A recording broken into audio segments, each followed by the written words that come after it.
നിൽ നിൽക്ക്. കുഞ്ഞിക്കുറുക്കൻ്റെ സങ്കടവും ദേഷ്യവും നിറഞ്ഞ കണ്ണുകളിലേക്ക് നോക്കിക്കൊണ്ട് സോനിയ പറഞ്ഞു. ഇവിടെ നിന്ന് നാക്കിട്ടടിച്ച് അവനെ ശല്യപ്പെടുത്താതെ അവൻ എന്തെങ്കിലും തിന്നാൻ കൊടുക്ക്. കൊച്ചു കുറുക്കൻ കട്ടിലിൻ്റെ പിന്നിലുള്ള ഒരു മൂലയിൽ ഞങ്ങൾക്ക് പുറംതിരിഞ്ഞിരിക്കുകയായിരുന്നു. അവൻ്റെ തിളങ്ങുന്ന കണ്ണുകൾ കണ്ണുനീർ നിറഞ്ഞു നിൽക്കുന്നത് പോലെ മിന്നി. അവൻ തീരെ ചെറുതായിരുന്നു. മൃദുരോപം കൊണ്ടുള്ള ഒരു വാലും കൂർത്ത രണ്ട് കുഞ്ഞു ചെവികളും മാത്രമേ അവനുള്ളുവെന്ന് തോന്നി. ഫോറസ്റ്റർമാരിൽ ഒരാളായ ഫിദോത്ത് ഇവാനോവിച്ച് ഏതാനും മണിക്കൂറുകൾക്ക് മുൻപ് കുതിരപ്പുറത്തെ വീട്ടിലെത്തി ഞങ്ങളെ വിളിച്ചു.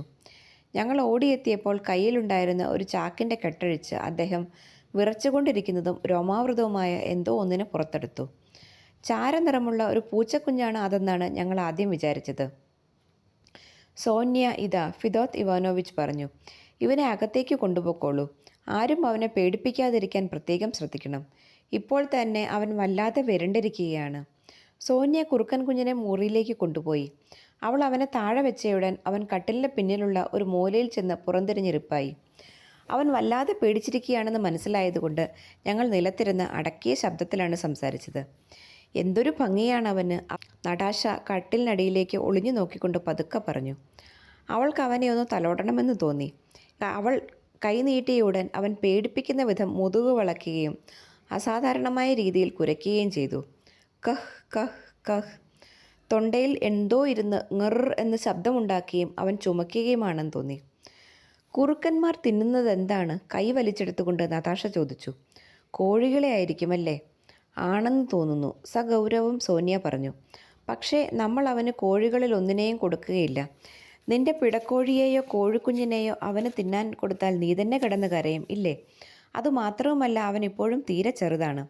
അതുകൊണ്ട് അവന് പാലാണ് കൊടുക്കേണ്ടത്. പോയി ഒരു കിണ്ണത്തിൽ കുറച്ച് പാൽ കൊണ്ടുവാ. നതാഷ തൊങ്കിച്ചാടി പാലെടുക്കാൻ പോയി. സോന്യ കുറുക്കനെ കയ്യിലെടുത്ത് താലോലിച്ചുകൊണ്ട് നിലത്തിരുന്നു. നല്ല കുഞ്ഞിക്കുറുക്കൻ, നല്ല കുഞ്ഞിക്കുറുക്കൻ, അവൾ കൊഞ്ചി. എന്നാൽ കുറുക്കൻ്റെ രോമം എഴുന്നു നിന്നു. അവൻ 4 കാലുകളും ഉപയോഗിച്ച് അവളുടെ അടുത്ത് നിന്ന് കുതിച്ചു മാറി. സോന്യ അവനെ മടിയിൽ പിടിച്ചിരുത്തി അവൻ്റെ ചെവിയുടെ പിന്നിൽ മെല്ലെ ചൊറിഞ്ഞു. അവന് അതിഷ്ടമായെന്ന് തോന്നി. അവൻ അടങ്ങിയിരുന്നു. അവൻ സോന്യയുടെ കണ്ണുകളിൽ തന്നെ ഉറ്റുനോക്കി. അവളിൽ വിശ്വാസം വന്നിട്ടെന്ന പോലെ അവൻ രോമം നിറഞ്ഞ തല അവളുടെ നെഞ്ചിൽ ചേർത്ത് വെച്ചു. നതാഷ തിരിച്ചു വന്നപ്പോൾ കട്ടിലിൻ്റെ പിന്നിലേക്ക് ഓടിപ്പോകാൻ അവന് യാതൊരു ഉദ്ദേശവും ഉണ്ടായിരുന്നില്ല. അവൻ സോന്യയോട് കൂടുതൽ പറ്റിച്ചേർന്നിരുന്നു. നതാഷ പാൽക്കിണ്ണം താഴെ വെച്ചു. സോന്യ കുറുക്കൻ്റെ മൂക്ക് അതിൻ്റെ നേർക്കു തിരിച്ചു. അവൻ ശബ്ദത്തോടെ മണം പിടിച്ചുകൊണ്ട് സോന്യയുടെ മടിയിൽ നിന്ന് ചാടിയിറങ്ങി കഹ് കഹ് ngർ എന്ന് കുരച്ചുകൊണ്ട് കിണ്ണത്തിൻ്റെ ചുറ്റും നടന്നു. പിന്നീട് അവൻ കിണ്ണത്തിൻ്റെ തൊട്ടു മുൻപിൽ ചെന്ന് നിന്നുകൊണ്ട് മുതുകു വളച്ച് അത് ഞങ്ങൾ കാണാതെ മറച്ചു പിടിച്ചു. അവൻ ഉത്കണ്ഠയോടെ ഞങ്ങളെ നോക്കിക്കൊണ്ടിരുന്നു. തൻ്റെ പാൽ ഞങ്ങൾ ആരെങ്കിലും നക്കിക്കുടിക്കുമോ എന്നായിരുന്നു അവൻ്റെ ഭയം. നമുക്ക് മാറി നിൽക്കാം. പേടിച്ചിട്ട് അവൻ പാൽ കുടിക്കുന്നില്ല. ഞങ്ങളെല്ലാവരും ഒളിച്ചിരുന്നു. സോനിയ മാത്രം അവൻ്റെ അടുത്ത് നിന്നു. കൊച്ചു കുറുക്കൻ അവളെ സംശയത്തോടെ ഒന്നുകൂടി നോക്കിയിട്ട് പാൽ നക്കി കുടിച്ചു തുടങ്ങി. നല്ല നീളമുള്ള കൂർത്ത നാക്കിൻ്റെ അറ്റം അല്പം വളഞ്ഞതായിരുന്നു. പൂച്ചയെപ്പോലെ വെടിപ്പായും പട്ടിക്കുട്ടിയെപ്പോലെ വേഗത്തിലും അവൻ പാൽ കുടിച്ചു തീർത്തു. അവന് നന്നായി വിശക്കുന്നുണ്ടായിരുന്നു. ഇപ്പോൾ അവൻ്റെ മുഖത്ത് സംതൃപ്തിയും സന്തോഷവും കളിയാടി. ആനന്ദം കൊണ്ട് അവൻ്റെ കണ്ണുകൾ അടഞ്ഞു. അവൻ്റെ കറുത്ത കുഞ്ഞി കാലുകളാകട്ടെ ആർത്തി കൊണ്ട് വിറച്ചു. ഒരു ചെറിയ പൂച്ചയുടെ വലിപ്പമുണ്ടായിരുന്നു അവന്. അവൻ്റെ കാലുകൾക്ക് താരതമ്യേന നല്ല ശക്തിയും ഉണ്ടായിരുന്നു. ദേഹം ചെറുതും എല്ലെഴുതു നിൽക്കുന്നതും തൂവൽ പോലെ കനമില്ലാത്തതുമായിരുന്നു. കഴുത്ത് വളരെ മെലിഞ്ഞതായിരുന്നെങ്കിലും രോമം നിബിഡമായി വളർന്നിരുന്നതുകൊണ്ട് അതിന് വണ്ണവും ഉറപ്പും തോന്നിച്ചു. കൂർത്ത് വിറകൊള്ളുന്ന കറുത്ത മൂക്കും കൂർത്ത ചെവികളും ബട്ടൺ പോലെയുള്ള കണ്ണുകളും വലിയ തലയുമായിരുന്നു അവൻ്റേത്. അവൻ്റെ രോമത്തിൻ്റെ നിറം ചാരനിറം കലർന്ന മഞ്ഞയായിരുന്നു. കാലുകളും ചെവിയുടെ അറ്റങ്ങളും കറുത്തിരുന്നു. മുഖത്തിൻ്റെ ഇരുവശങ്ങളും കഴുത്തും വയറും വെളുത്തതായിരുന്നു. പാല് കുടിച്ചു കഴിഞ്ഞ് കിണ്ണത്തിൽ നിന്നും പാലിൽ കുതിർന്ന ഒരു കഷ്ണം റൊട്ടി വലിച്ചെടുത്ത് അവൻ നിലത്ത് വെച്ച് നക്കി തുടച്ചു. അത് കടിച്ചു പിടിച്ചുകൊണ്ട് അവൻ അടുപ്പിനകത്തേക്ക് പോയി. അവൻ റൊട്ടി താഴെയിട്ട് കത്തികൾ തേച്ച് വൃത്തിയാക്കാൻ വേണ്ടി ഞങ്ങൾ അടുപ്പിനടുത്ത് കൂട്ടിയിട്ടിരുന്ന ചെറിയ മണൽക്കൂന മണത്ത് നോക്കി. അതിൻ്റെ മണം ഇഷ്ടമാകാഞ്ഞിട്ടാണെന്ന് തോന്നുന്നു. അവൻ റൊട്ടിയും കഴിച്ചെടുത്തുകൊണ്ട് മുറിയിൽ വീണ്ടും ഓട്ടം തുടങ്ങി. അവൻ തിരയുന്നതെന്താണ്? ഒളിസ്ഥലങ്ങളിൽ നിന്ന് കഴുത്ത് നീട്ടി അവൻ്റെ ചലനങ്ങൾ ഞങ്ങൾ ശ്രദ്ധിച്ചു കൊണ്ടിരുന്നു. മുറിയുടെ ഓരോ മുക്കും മൂലയും പരിശോധിച്ച ശേഷം അവൻ അടുപ്പിനടുത്തേക്ക് തിരിച്ചുപോയി. അവിടെ കൂട്ടിയിട്ടിരുന്ന മണലിൽ അവനൊരു കുഴിയുണ്ടാക്കി. റൊട്ടിക്കഷ്ണം ആ സമയമെല്ലാം അവൻ കടിച്ചു പിടിച്ചിരുന്നു. ഒടുവിൽ അത് മൂക്കുകൊണ്ട് മണലിലേക്ക് തള്ളിക്കയറ്റിയിട്ട് സൂക്ഷ്മതയോടെ മണലിട്ട് മൂടി. പിന്നീട് തിരിഞ്ഞു നിന്ന് അവൻ അതിൻ്റെ മേലെ കാഷ്ടിച്ചു വെച്ചു. "അരുത്, അത് പാടില്ല," സോനിയ വിളിച്ചു പറഞ്ഞു. അവളുടെ ശബ്ദം കേട്ട് കുറുക്കൻ ചാടി മാറി. അവൻ അവളുടെ നേരെ തിരിഞ്ഞു നിന്ന് വാലാട്ടുകയും മുരളുകയും ചെയ്തു. മനുഷ്യൻ ആഹാര സാധനങ്ങൾ അലമാരകളിൽ സൂക്ഷിച്ചു വെക്കുന്നത് പോലെ കുറുക്കന്മാർ ഇങ്ങനെ ആഹാര സാധനങ്ങൾ സൂക്ഷിച്ചു വെക്കാറുണ്ടെന്ന് വിശദീകരിക്കാൻ അവൻ ശ്രമിക്കുകയായിരുന്നിരിക്കാം. "ശരി ശരി, അവൻ്റെ വിശദീകരണം ഞങ്ങൾക്ക് മനസ്സിലാക്കാൻ കഴിഞ്ഞില്ലെങ്കിലും ഞങ്ങൾ പറഞ്ഞു." അമ്മ അങ്ങോട്ട് വരുന്ന ശബ്ദം കേട്ടു. അവർ അവിടെ എത്തുന്നതിന് മുൻപ് ഞങ്ങൾ അവിടെ വൃത്തിയാക്കി. അത്താഴത്തിന് സമയമായപ്പോഴേക്കും ആ കൊച്ചു കുറുക്കൻ മുറിയിലുള്ള സർവ്വതും മണത്തു നോക്കുകയും പരിശോധിക്കുകയും ചെയ്തു. മൂല കെട്ടിക്കൊടുത്ത കമ്പിളിയിൽ കിടന്ന് കുറേ സമയം അവൻ ഉറങ്ങി. അവൻ ഉറങ്ങിക്കിടന്നപ്പോൾ നതാഷ വാതിലിനടുത്ത് ഒരു പെട്ടിപ്പുറത്ത് ഒരു കമ്പും കയ്യിൽ പിടിച്ചുകൊണ്ട് കാവലിരുന്നു. ഭക്ഷണം കഴിക്കാനിരുന്നപ്പോൾ കുറുക്കൻ അവളുടെ മടിയിലാണിരുന്നത്. അവൾ തൻ്റെ സൂപ്പിൽ നിന്നും ഇറച്ചി കഷ്ണങ്ങളെടുത്ത് അവനെ തീറ്റിക്കൊണ്ടിരുന്നു. "അവനെ താഴെ നിർത്ത്." അവൾ ചെയ്യുന്നത് എന്താണെന്ന് മനസ്സിലായപ്പോൾ അച്ഛൻ പറഞ്ഞു, "അവൻ പട്ടിണിയാകുമെന്ന് പേടിക്കണ്ട, നീ ശരിക്കും ആഹാരം കഴിക്കുക." ഞങ്ങൾ ചായ കുടിച്ചിരുന്നപ്പോൾ അമ്മ അവനൊരു പഞ്ചസാരക്കട്ട ഇട്ട് കൊടുത്തു. അവന് വളരെ സന്തോഷമായി. അവൻ അത് കടിച്ചു പൊട്ടിച്ച് ചെറു കഷ്ണങ്ങളാക്കി നിലത്തിട്ടിട്ട് അതിരട്ട സന്തോഷത്തോടെ അവ ഓരോന്നായി നക്കിയെടുത്ത് കറുമുറ എന്ന് തിന്നു തുടങ്ങി. "അവനെ എന്തു വിളിക്കണം ഫിദോത്തമ്മാവ?" ഞങ്ങൾക്ക് വളരെ ഇഷ്ടമുള്ള ആ വനം സൂക്ഷിപ്പുകാരൻ്റെ ചുറ്റും നിന്നുകൊണ്ട് ഞങ്ങൾ ചോദിച്ചു. "നിങ്ങൾ സമ്മാനിച്ചതായതുകൊണ്ട് അവന് നിങ്ങൾ തന്നെ പേരിട്ടോളൂ." "അതൊരു കുഴഞ്ഞ പ്രശ്നമാണല്ലോ," ഫിദാത്ത് ഇവാനോവിച്ച് പറഞ്ഞു. "എന്തെങ്കിലും പഴഞ്ചൻ പേരിട്ടാൽ പോരാ. എൻ്റെ സ്നേഹിതന് കൂർത്ത മോന്തയുള്ള ഒരു വെളുത്ത പട്ടിയുണ്ട്. ജിപ്പ് എന്നാണ് അവൻ്റെ പേർ. നമ്മുടെ ഈ സുന്ദരവിട്ടിയെ ജിപ്പെന്ന് വിളിച്ചാൽ വേണ്ട."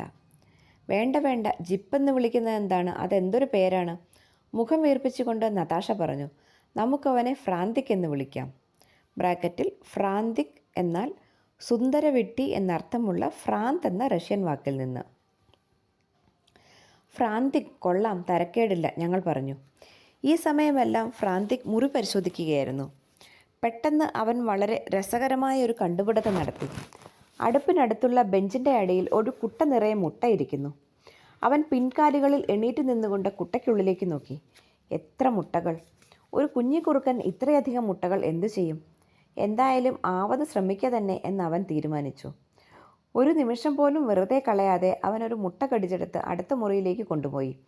അവൻ കുട്ടികളുടെ പൊക്കം കുറഞ്ഞ കട്ടിലിലൊന്നിൽ ചാടിക്കയറി പുതപ്പ് കാലുകൊണ്ട് മാറ്റിയിട്ട് മുട്ട തലയിണയുടെ അടിയിലേക്ക് തള്ളിവെച്ചു. തലയിണയിൽ ഒന്ന് അമർത്തിയിട്ട് അവൻ അടുത്ത മുട്ട എടുക്കാൻ ഓടി.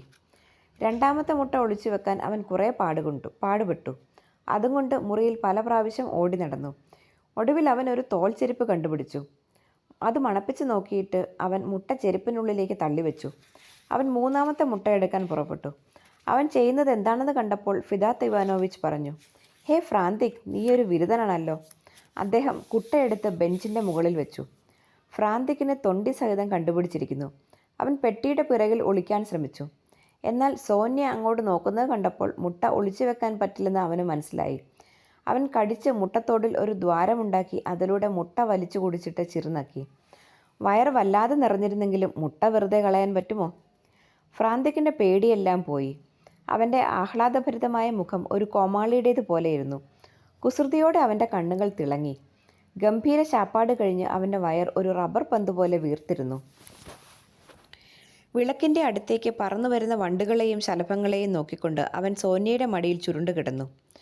ഒഴിഞ്ഞ ഒരു ചെറിയ അരമാരയിൽ ഫ്രാന്തിക്കിനെ കിടത്തിയിട്ടാണ് അമ്മ ഉറങ്ങാൻ പോയത്. നതാഷ കിടക്ക കുടഞ്ഞു വിരിച്ചുകൊണ്ടിരുന്നപ്പോൾ ഫ്രാന്തിക് തലയിണയുടെ അടിയിൽ ഒളിച്ചു വെച്ച മുട്ട അമ്മയ്ക്ക് കിട്ടി. നതാഷ മിടുമിടുക്കിയാണ്. ചിരിച്ചുകൊണ്ട് അമ്മ പറഞ്ഞു, "ഇതാ അവളൊരു മുട്ടയിട്ടിരിക്കുന്നു." നതാഷ ഒഴിച്ച് മറ്റെല്ലാവരും ചിരിച്ചു. താൻ മുട്ടയിട്ടിട്ടേ ഇല്ല എന്ന് പറഞ്ഞുകൊണ്ട് അവൾ പൊട്ടിക്കരഞ്ഞു. ഞങ്ങൾ തമാശ നിർത്തിയിട്ട് ഇതെല്ലാം ഫ്രാന്തിക്കിൻ്റെ പണിയാണെന്ന് പറഞ്ഞ് അമ്മ അവളെ ആശ്വസിപ്പിച്ചു. "കണ്ടോ അമ്മേ?" അമ്മയോട് അവൾ പരിഭവിച്ച്. "ഫ്രാന്തിക് മുട്ടയിട്ടിട്ട് അത് ഞാനാണെന്ന് അമ്മ പറഞ്ഞു." അത് നല്ല തമാശയായിരുന്നതുകൊണ്ട് ഞങ്ങൾ ഫ്രാന്തിക്കിനെ വഴക്ക് പറയാൻ മറന്നുപോയി. എന്നാൽ അന്ന് വൈകിട്ട് ചെരുപ്പിട്ടപ്പോൾ അച്ഛൻ കരച്ചിലായി കോപിച്ചു. കാരണം കാല് ചെരുപ്പിനുള്ളിൽ വെച്ചപ്പോൾ മുട്ട പൊട്ടി ചെരുപ്പും കാലും വൃത്തികേടാക്കി. ഫ്രാന്തിക് ഒരു അസത്താണെന്ന് അച്ഛൻ പറഞ്ഞു. ആദ്യമൊക്കെ ഫ്രാന്തിക് ഞങ്ങളോടൊപ്പം മുറിക്കുള്ളിൽ തന്നെ കഴിച്ചുകൂട്ടി. എന്നാൽ ഞങ്ങൾ അധിക സമയവും ചിലവഴിക്കുന്നത് മുറ്റത്തും തോട്ടത്തിലുമായിരുന്നതുകൊണ്ട് അവന് വല്ലാത്ത ഏകാന്തത അനുഭവപ്പെട്ടു. അവൻ പേടിച്ച് പൂമുഖത്തേക്ക് ഇഴഞ്ഞു വന്നു. ഇതിനകം അവൻ മനുഷ്യരുമായി ഇണങ്ങിക്കഴിഞ്ഞു. തുറന്നു കിടക്കുന്ന വാതിലിലൂടെ ഇടയ്ക്കിടെ അകത്തേക്ക് ഒളിഞ്ഞു നോക്കാറുള്ള പട്ടികളെയും ആട്ടിൻകുട്ടിയെയും മാത്രമേ അവനിപ്പോൾ പേടിയുള്ളൂ. ഒരു ദിവസം ഫ്രാന്തിക് പൂമുഖത്തേക്ക് കടന്നു വന്ന് വെയിലുള്ള ഒരിടത്ത് കിടക്കാൻ ധൈര്യപ്പെട്ടു.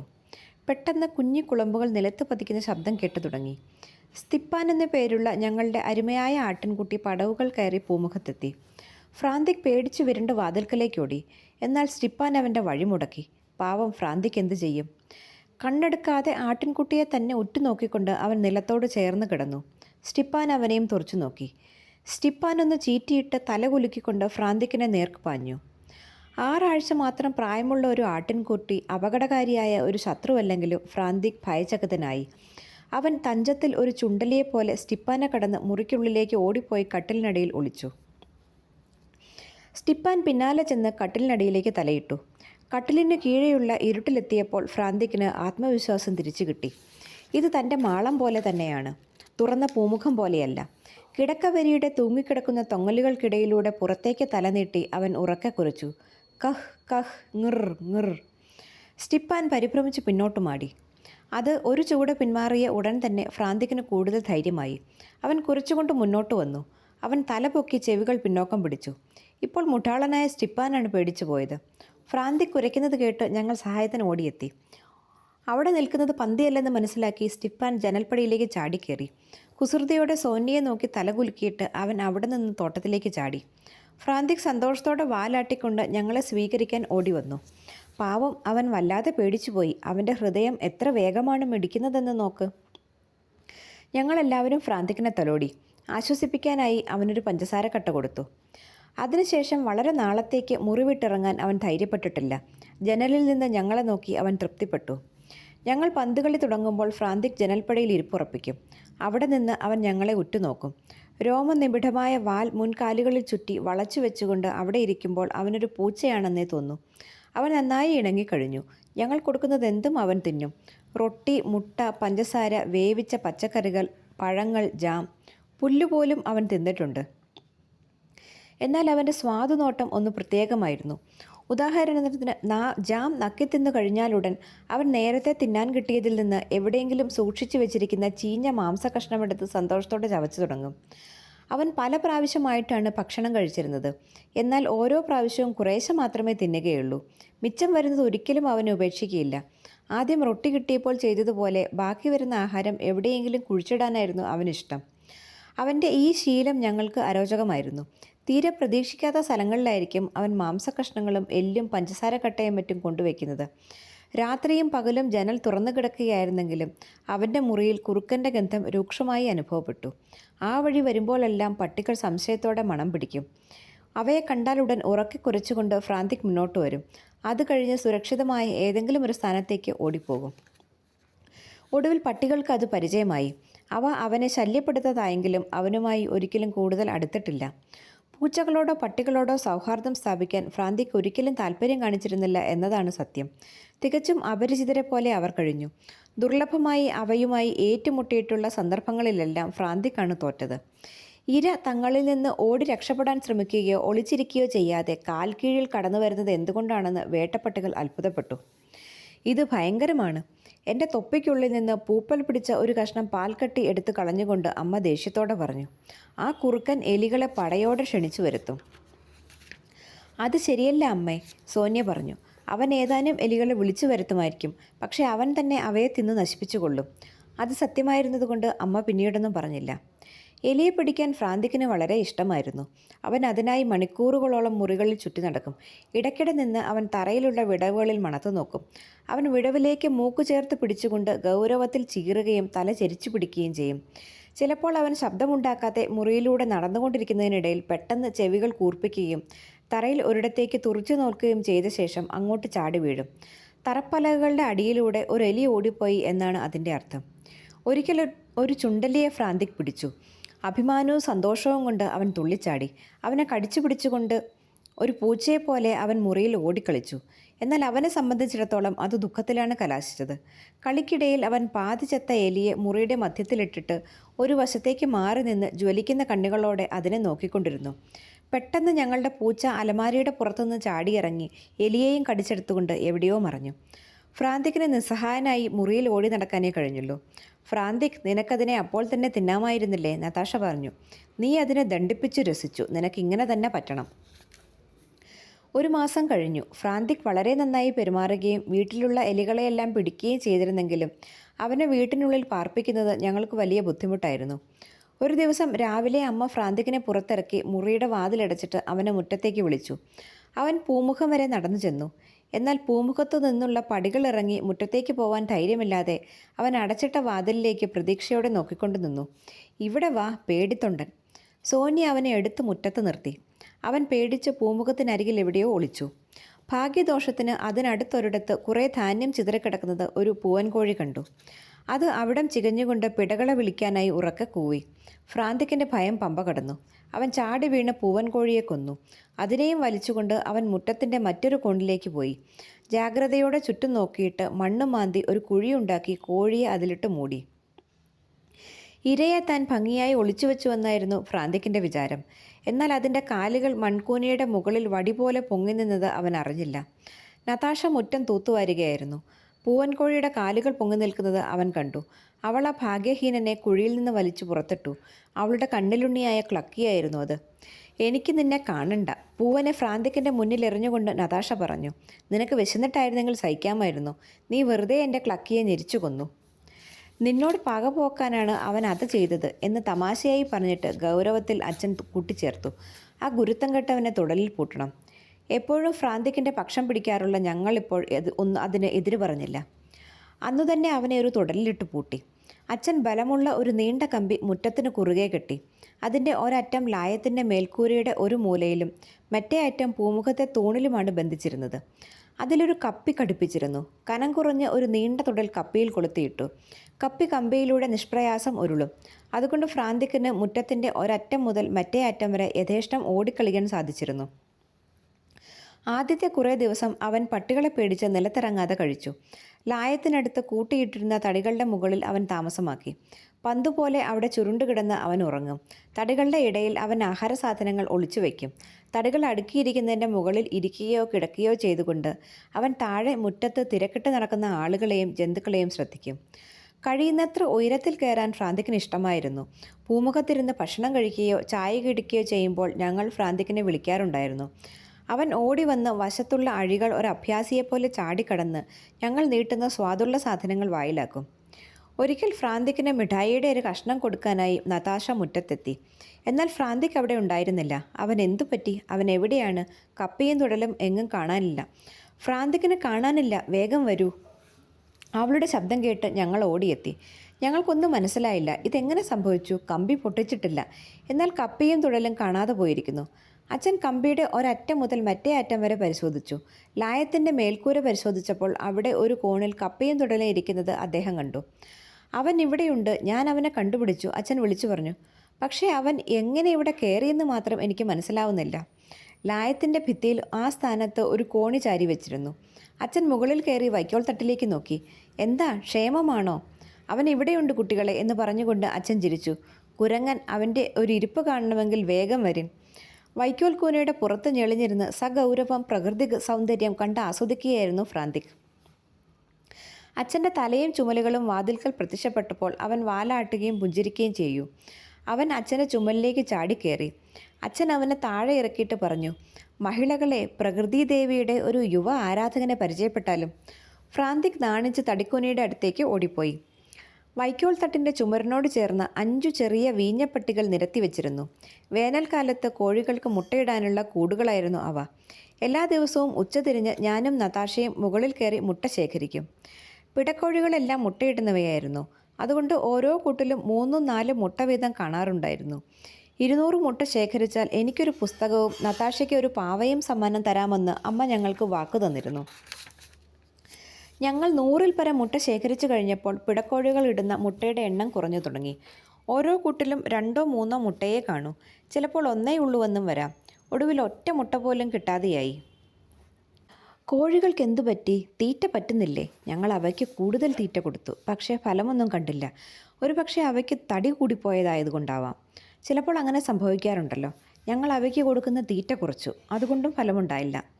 നതാഷയും ഞാനും കളികൾ ഉപേക്ഷിച്ചു. മറ്റു ജന്തുക്കളെയും വളർത്തുമൃഗങ്ങളെയും മറന്നു. എപ്പോഴും ഞങ്ങൾ കോഴികളെ ചുറ്റിപ്പറ്റി നിന്നു. 200 മുട്ടയാകാൻ ഇനിയും വളരെ കാലം പിടിക്കുമെന്ന് ഞങ്ങൾക്ക് മനസ്സിലായി. ഒരു ദിവസം അതിരാവിലെ വൈക്കോൽ തട്ടിൽ നിന്ന് കോഴികൾ പരിഭ്രാന്തരായി കൊക്കുന്ന ശബ്ദം കേട്ടു. ഞങ്ങൾ ലായത്തിനടുത്തെങ്ങും ഇല്ലായിരുന്നെങ്കിലും നതാഷ എൻ്റെ കൈ പിടിച്ചമർത്തിക്കൊണ്ട് അടക്കി പറഞ്ഞു, അത് മുട്ടയിട്ടു എൻ്റെ പുള്ളിപ്പിട. അല്ല, അത് ചുവന്ന പിടയാണ്. അതിൻ്റെ ശബ്ദം കേട്ടാൽ അറിയാൻ പാടില്ലേ? അതുകൊണ്ട് തന്നെയാണ് ഞാൻ പറഞ്ഞത്. എനിക്കതിൻ്റെ ശബ്ദം തിരിച്ചറിയാം, പുള്ളിപ്പിട തന്നെ.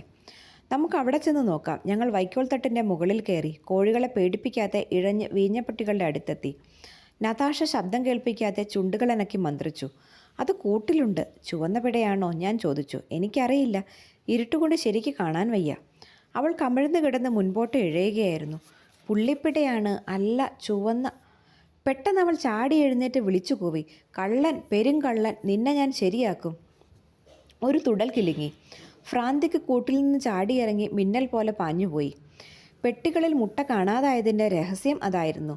ചങ്ങാതയായ ഫ്രാന്തിക് ഞങ്ങൾക്ക് വേണ്ടി അവ ശേഖരിക്കുന്ന ജോലി ഏറ്റെടുത്തു. അവനത് മുഴുവൻ തിന്നു കാണുമോ?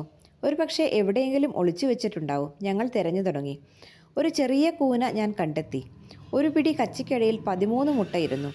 ഫ്രാന്തിക്കിനെ മോഷണ സമയത്ത് ഞങ്ങൾ കണ്ടുപിടിച്ചിട്ടില്ലായിരുന്നെങ്കിൽ ആ മുട്ടയെല്ലാം നഷ്ടപ്പെട്ടേനെ. ഞങ്ങൾ അടുത്തൊരിടത്ത് തന്നെ മറ്റൊരു കൂനയും ഒരു മൂലയിൽ മൂന്നാമതൊന്നും കണ്ടുപിടിച്ചു. എല്ലാം കൂടി 20 എണ്ണം ഉണ്ടായിരുന്നു. ഒരു ചെറിയ കുറുക്കൻ്റെ കലവറ അത്രയും പോരെ? അന്ന് വൈകിട്ട് തന്നെ ഞങ്ങൾ ഫ്രാന്തിക്കിൻ്റെ ശിക്ഷ എന്തായിരിക്കണമെന്ന് നിശ്ചയിച്ചു. അവൻ്റെ തുടലിൻ്റെ നീളം കുറയ്ക്കണം. തടി കൂട്ടിയിട്ടിരിക്കുന്നിടം വരെയും പൂമുഖം വരെയും മാത്രം അവൻ സഞ്ചരിച്ചാൽ മതി.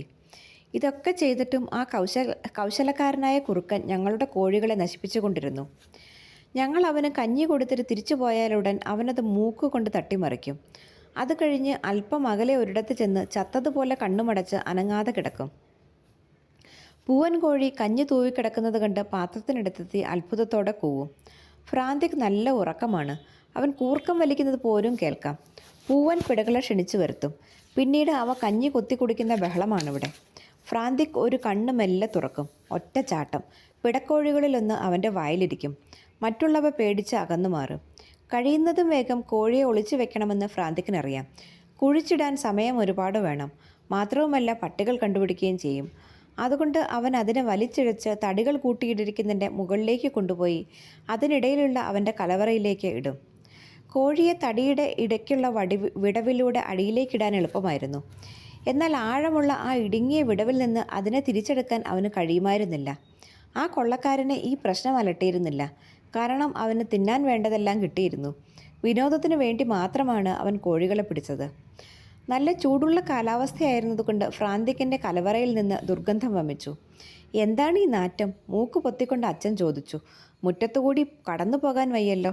ഫ്രാന്തിക് അസാധാരണമായ പരിമളമെന്തോ ഉപയോഗിക്കുന്നുണ്ടെന്ന് തോന്നുന്നു. സോന്യ ഒരു ദിവസം തടി കൂട്ടിയിരിക്കുന്നതിൻ്റെ അടിയിൽ നിന്ന് ചത്ത കോഴികളെ കണ്ടുപിടിച്ചു.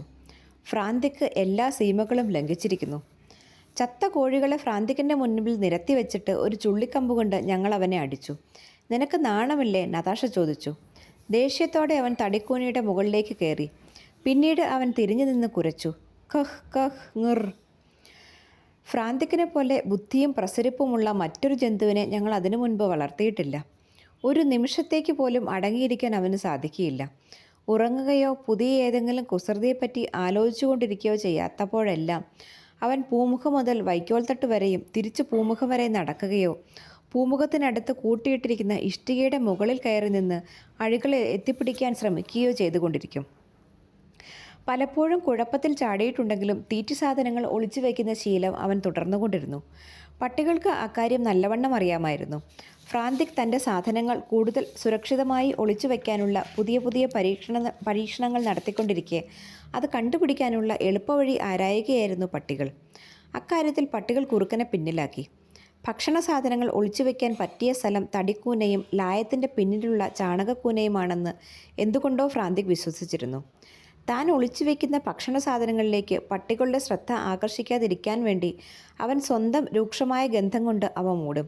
എന്നാൽ ആ സൂത്രം കൊണ്ട് ഫലമുണ്ടായില്ല. മാത്രവുമല്ല, അവൻ്റെ ഒളിസ്ഥലങ്ങൾ നിഷ്പ്രയാസം മണത്തറിയാൻ അത് പട്ടികളെ സഹായിക്കുകയും ചെയ്തു.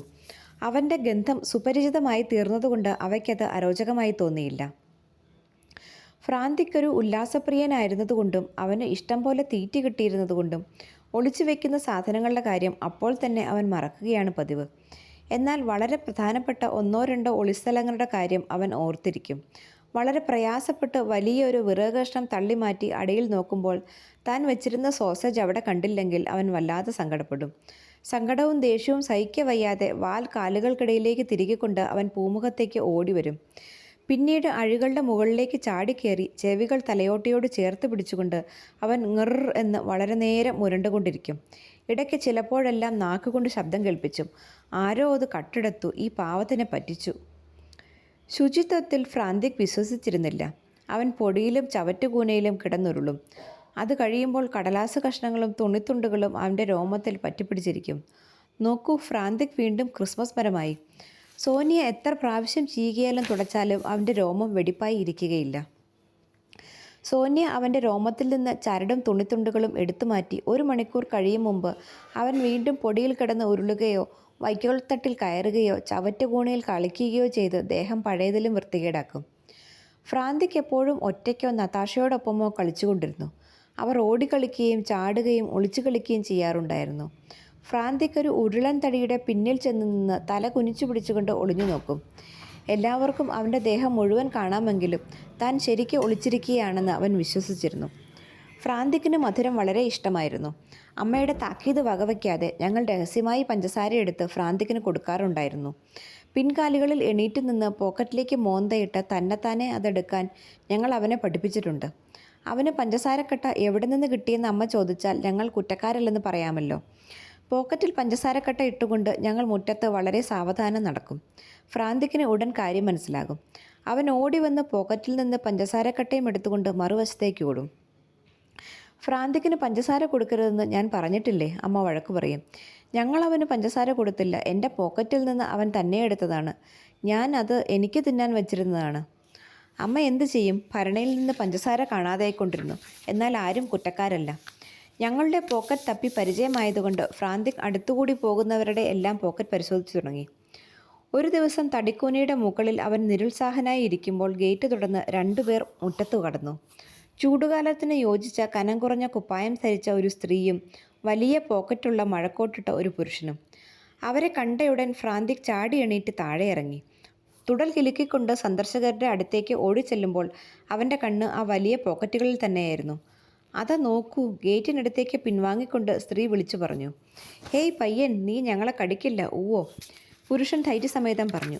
ഇല്ല, പയ്യൻ ആരെയും കടിക്കാൻ ഉദ്ദേശമുണ്ടായിരുന്നില്ല. പോക്കറ്റ് പരിശോധിക്കാൻ വേണ്ടി മാത്രമാണ് അവൻ വന്നിരിക്കുന്നത്. ആ വലിയ പോക്കറ്റുകളിൽ സ്വാദുള്ള എന്തെങ്കിലും കാണുമെന്നായിരുന്നു അവൻ്റെ വിശ്വാസം. അത് നിങ്ങളെ ഇങ്ങനെ നോക്കുന്നത് എന്തിനാണ്? അതൊരു പട്ടിയാണെന്ന് തോന്നുന്നില്ല. സൂക്ഷിക്കണം, അതേതോ കാട്ടുജന്തുവാണ്, സ്ത്രീ പറഞ്ഞു. വേനൽക്കാലമായിരുന്നതുകൊണ്ട് ഫ്രാന്തിക്കിൻ്റെ രോമം മുക്കാലും പൊഴിഞ്ഞിരുന്നു. ചിടപിടിച്ച കുറേ രോമം പള്ളകളിൽ തൂങ്ങിക്കിടന്നു. അവൻ്റെ വാൽ ഒരു ചുള്ളിക്കമ്പ് പോലെ മെലിഞ്ഞിരുന്നു. ആകപ്പാടെ കോലം കെട്ട ഒരു രൂപമായിരുന്നു അപ്പോൾ അവൻ്റേത്. ഇത്ര വൃത്തികെട്ട ഒരു ജീവിയെ കണ്ടാൽ അത് അപകടകാരിയാണോ അല്ലയോ എന്ന് നിശ്ചയിക്കാൻ കഴിയാതെ ആളുകൾ കുഴങ്ങും. ഫ്രാന്തിക് തന്നെ ആ പ്രശ്നത്തിന് പരിഹാരമുണ്ടാക്കി. ആഗതൻ കൂടെയുള്ള സ്ത്രീയോട് സംസാരിക്കാനായി തലതിരിച്ചയുടൻ അവൻ അയാളുടെ വലിയ പോക്കറ്റുകളിലൊന്നിൽ തലയിട്ടു. വിചാരിച്ചതുപോലെ തന്നെ ഒരു മിഠായി അതിലുണ്ടായിരുന്നു. ഫ്രാന്തിക് അത് വായിലാക്കിക്കൊണ്ട് മുറ്റത്തേക്ക് പാഞ്ഞു. പൂമുഖത്തേക്കുള്ള ഏറ്റവും മുകളിലത്തെ പടിയിലിരുന്ന് അത് ചവച്ചുകൊണ്ട് അവൻ മുരണ്ടു. കഹ് കഹ് ങ്ങിർ ങ്ങിർ.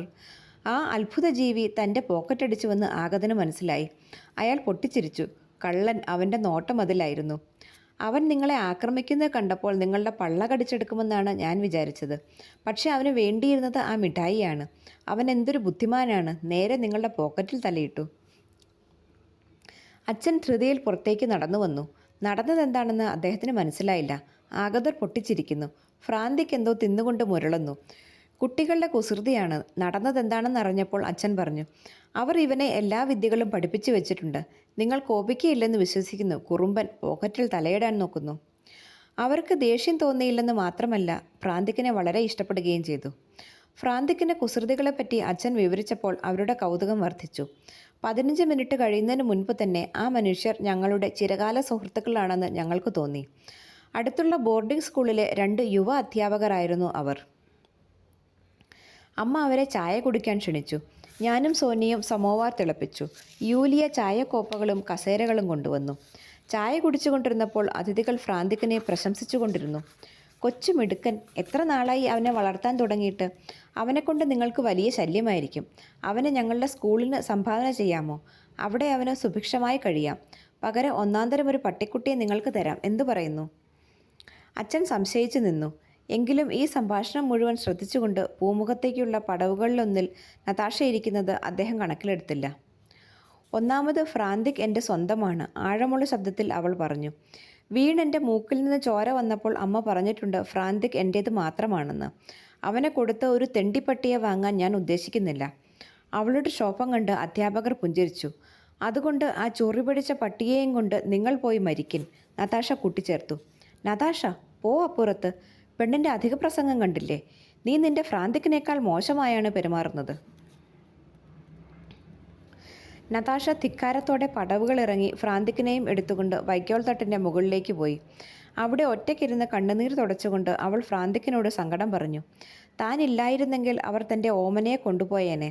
താൻ ഒരിക്കലും അത് സമ്മതിക്കില്ല. ഫ്രാന്തിക് ക്ഷമയോടെ അത് കേട്ടുകൊണ്ടിരുന്നെങ്കിലും അവന് അതിൽ ഖേദമുള്ളതായി തോന്നിയില്ല. തരം കിട്ടിയ ഉടൻ അവൻ നതാഷയുടെ പോക്കറ്റിൽ തലയിട്ടു.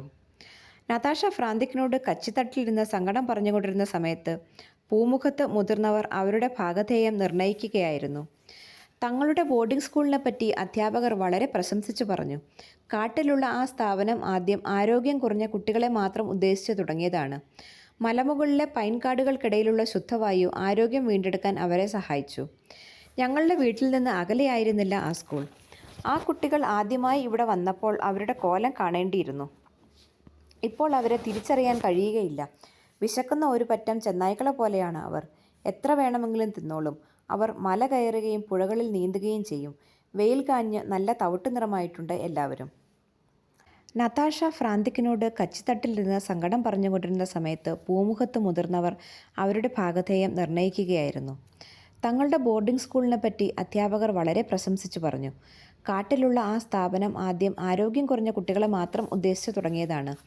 മലമുകളിലെ പൈൻകാടുകൾക്കിടയിലുള്ള ശുദ്ധവായു ആരോഗ്യം വീണ്ടെടുക്കാൻ അവരെ സഹായിച്ചു. ഞങ്ങളുടെ വീട്ടിൽ നിന്ന് അകലെയായിരുന്നില്ല ആ സ്കൂൾ. ആ കുട്ടികൾ ആദ്യമായി ഇവിടെ വന്നപ്പോൾ അവരുടെ കോലം കാണേണ്ടിയിരുന്നു. ഇപ്പോൾ അവരെ തിരിച്ചറിയാൻ കഴിയുകയില്ല. വിശക്കുന്ന ഒരു പറ്റം ചെന്നായ്ക്കളെ പോലെയാണ് അവർ. എത്ര വേണമെങ്കിലും തിന്നോളും. അവർ മല കയറുകയും പുഴകളിൽ നീന്തുകയും ചെയ്യും. വെയിൽ കാഞ്ഞ് നല്ല തവിട്ട് നിറമായിട്ടുണ്ട് എല്ലാവരും. ഈ സ്കൂൾ എവിടെയായിട്ട് വരും? റോഡിൻ്റെ രണ്ടാമത്തെ വളവിൽ, മലയുടെ അടിവാരത്ത്, പണ്ട് തേനീച്ച വളർത്തൽ പരിശീലനം നടത്തിയിരുന്ന ഇടയ്ക്ക്. ഓ, അതിവിടെ വളരെ അടുത്താണല്ലോ. അതെ, വളരെ അടുത്താണ്. അച്ഛനും അമ്മയും ഒരേ കാര്യമാണ് വിചാരിച്ചത്. ഞങ്ങളുടെ കുട്ടികളെ കൂടി അവിടെ. അതിനെന്താ പ്രയാസം? അത് ശരിയാക്കാം, അധ്യാപകൻ പറഞ്ഞു. ഞങ്ങളുടെ മൂത്ത പെൺകുട്ടികൾ രണ്ടുപേരും പട്ടണത്തിനടുത്തുള്ള സ്കൂളിൽ പോകുന്നുണ്ട്. എന്നാൽ കൊച്ചുകുട്ടികളെ രണ്ടുപേരെയും വീടിനടുത്ത് എവിടെയെങ്കിലും ചേർത്താൽ കൊള്ളാമെന്നുണ്ട്. ഞങ്ങളുടെ സ്കൂൾ അവർക്ക് തീർച്ചയായും ഇഷ്ടപ്പെടും. അവിടെ കുട്ടികൾക്ക് വേണ്ടത്ര സ്വാതന്ത്ര്യമുണ്ട്. ഞങ്ങൾക്കൊരു പഴത്തോട്ടവും മലക്കറിത്തോട്ടവുമുണ്ട്. ഒരുപാട് വളർത്തുമൃഗങ്ങളും. വീട്ടിൽ നിന്ന് തൻ്റെ ഇണങ്ങിയ കുറുക്കനെ കൊണ്ടുവരാമെന്ന് ഒരു ബാലൻ പറഞ്ഞിട്ടുണ്ട്. നിങ്ങളുടെ പെൺകുട്ടികൾക്ക് ഫ്രാന്തിക്കിനെ കൂടെ കൊണ്ടുവരാമല്ലോ. നിങ്ങളുടെ സ്കൂൾ അവർക്കിഷ്ടമാകുമെന്ന് എനിക്ക് ഉറപ്പുണ്ട്, അമ്മ പറഞ്ഞു. ജന്തുക്കളെ ശുശ്രൂഷിക്കാൻ എനിക്കും നതാഷയ്ക്കും നന്നായിട്ടറിയാം. അവയെ തീറ്റാനും വൃത്തിയാക്കി വയ്ക്കാനും നല്ല വശമാണ്. അമ്മയുടെ തോളിന് പിന്നിൽ നിന്ന് ഒളിഞ്ഞു നോക്കിക്കൊണ്ട് യൂലിയ പറഞ്ഞു.